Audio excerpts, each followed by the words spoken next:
Until 100 years ago, until the Enlightenment, Jews were a religious minority. Anyone who was Jew was most probably also religious. And this law, who is forbidding us to make anything that looked like a person, a human, is forbidding to create a theater.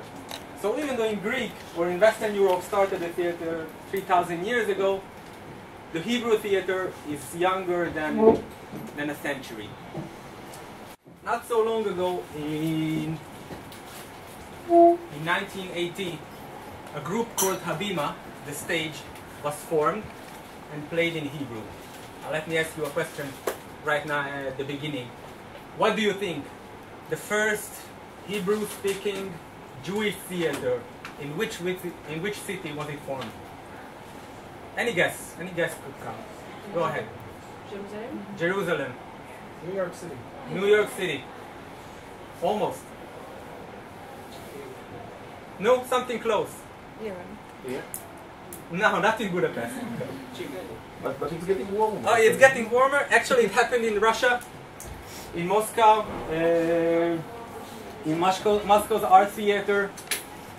They came to the director and they said, listen, we are a few Jews, we would like to create a group and play in Hebrew in Moscow in 1980. The director said, okay, you're crazy, but I'll give you a room. So they received the room and they did a first play, nobody cared about it, and they created their second performance, which called the Dibuk, and it was a huge success, gigantic success. With the Dibuk, they traveled from Moscow to New York, to London, to Berlin, and at the end even to Tel Aviv, even before Israel was established. They decided to move, to stay in Israel. The whole group, the whole theater, the whole company, as one, stay in Israel, and later on they became the National Theater of Israel, and even until today we call the National Theater Habima, the stage. The two main topics which we're going to talk about today is the Israeli-Arab conflict in the Israeli theater and the Holocaust, the Shoah. Okay, these two topics are from the very beginning of the Israeli theater until today. We can see them in many performances in Tel Aviv. We're talking about the Jew on stage until that moment. How is the new hero of Israel look like? Now you tell me. Cool.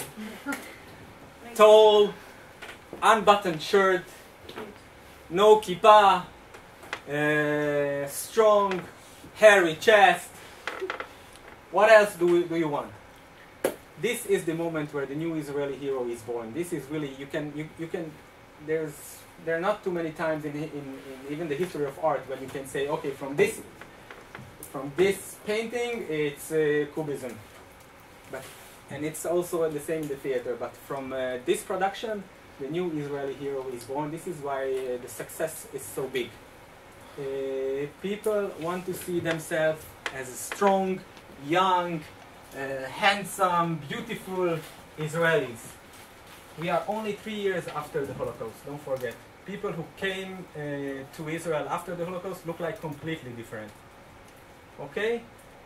So the Holocaust is so close, it's so hurting, the people are so close to it that they decided not to talk about it. Everybody knew what happened, okay? Everybody knew what was going on, but they were not ready to see it on stage or in movies. So we have the great moment of the new Israeli hero, and from that moment, from 48, we have the Israeli theater too.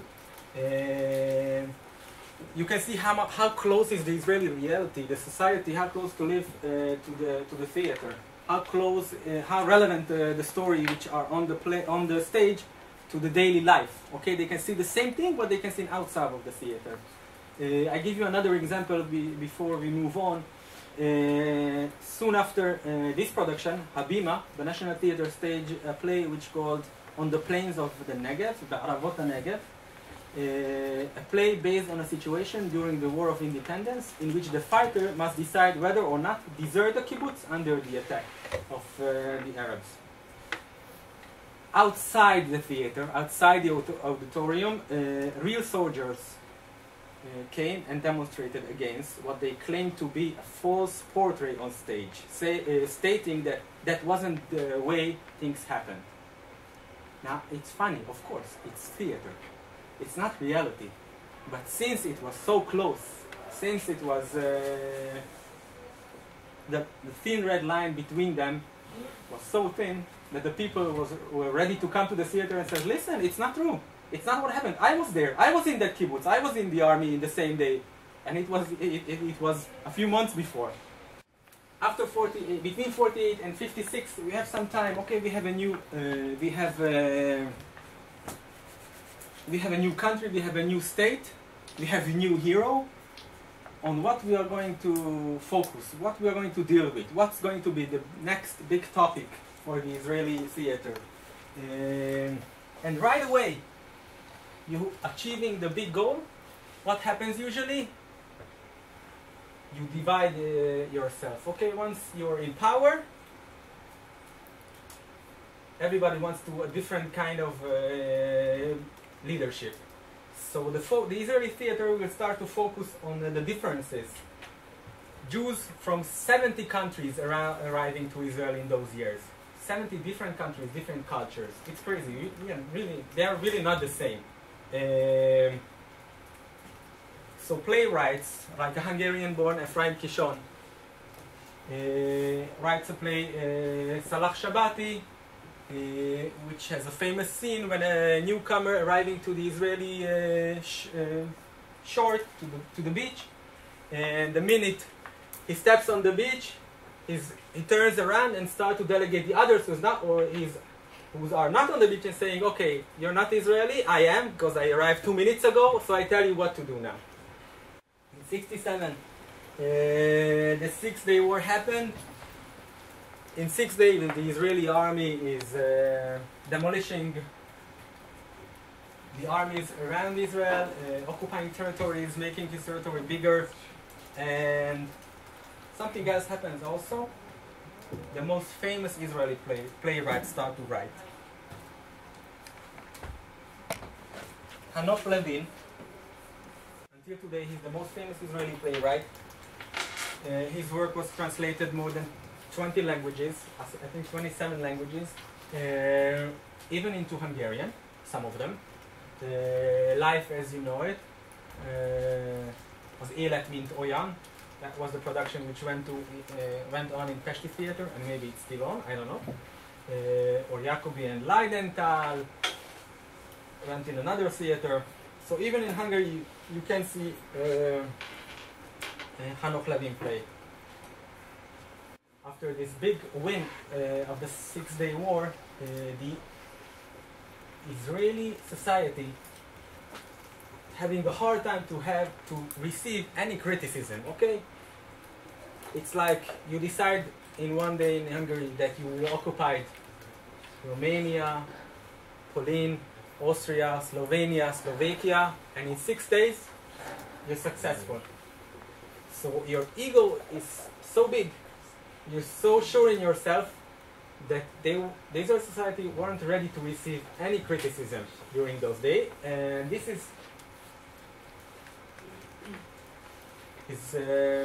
is what grabs Levin's attention, and he's writing political satires about the Israeli society, about wars. What he declaims that yes, you win a war, but a dead child is a dead child. A war is a war. Doesn't matter at the end if you win or you lose, but you can only lose. Okay, and we have to arrive to the end, to the 90s and to our days. I will speak about one production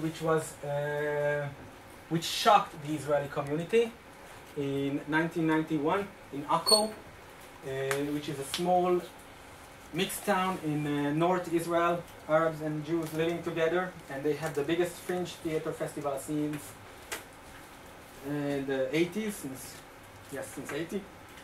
And in 91, a guy called David Ma'ayan creates a play which called Arbeit macht frei, which maybe you know the terms. It was written in the gates of Auschwitz. Work makes you free, or let's set you free. This play says that, okay, after 40 years, we are ready to talk about it, and we are ready to put the suffering on stage. He took the crowd, the audience is only 30 people. He's gathering those 30 people, put them in a van, and start to travel with them all around in the city. He shows them horrible things. It was really hard to see. A woman who starts to eat and eats and eats and eats until she's trying to throw up. An Arab actor explaining in the museum of the ghetto fighters how the concentration camps looks like, how big it is, where were the streets, where were the shower, and so on.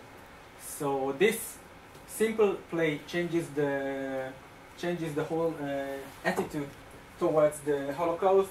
Since then, the Israeli society is much open to see the plays about the Holocaust, and actually, it seems that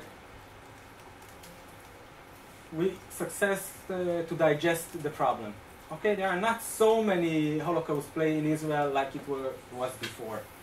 Today, I have to tell you that Israel is a small country, but it's a gigantic country in a way of theater. You can see in one night, only in Tel Aviv, more than 60 shows. You can choose between 60 shows just in Tel Aviv.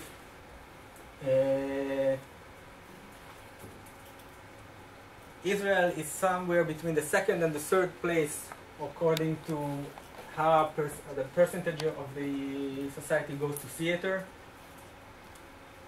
In Hungary, we say that we are selling 5 million tickets in 1 year.